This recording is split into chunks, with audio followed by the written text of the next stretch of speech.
The Story of Daedalus and Icarus, from Metamorphoses by Ovid. Homesick for homeland, Daedalus hated Crete and his long exile there, but the sea held him. Though Minos blocks escape by land or water, Daedalus said, surely the sky is open, and that's the way we'll go. Minos' dominion does not include the air. He turned his thinking toward unknown arts, changing the laws of nature. He laid out feathers in order, first the smallest, a little larger next it, and so continued.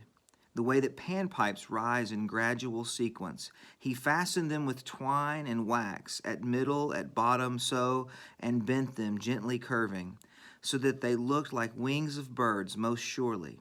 And Icarus, his son, stood by and watched him.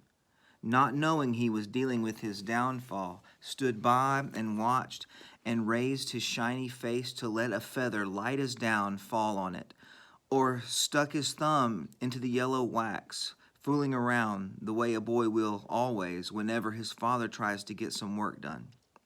Still, it was done at last, and the father hovered, poised in the moving air, and taught his son, I warn you, Icarus, fly a middle course. Don't go too low or water will weigh the wings down. Don't go too high or the sun's fire will burn them. Keep to the middle way.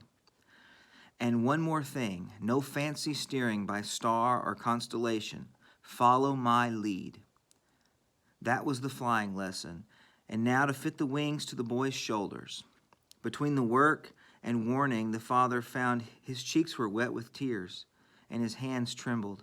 He kissed his son, goodbye if he had known it, rose on his wings, flew on ahead, and fearful as any bird launching the little nestlings out of high nest into thin air. Keep on, he signals, follow me.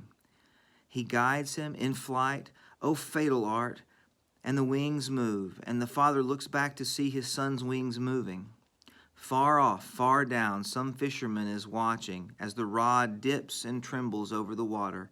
Some shepherds rest his weight upon his crook, some plowmen on the handles of the plowshare, and all look up in absolute amazement at these airborne above.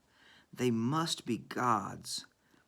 They were over Samos, Juno's sacred island, Delos and Paros towards the left, Lebynthus visible to the right, and another island, climbing rich in honey. And the boy thought, this is wonderful, and left his father, soared higher, higher, drawn to the vast heaven, nearer the sun, and the wax that held the wings melted in the fierce heat, and the bare arms beat up and down in air, and lacking oarage took hold of nothing. Father, he cried, and Father, until the blue sea hushed him. The dark water men call the Icarian now.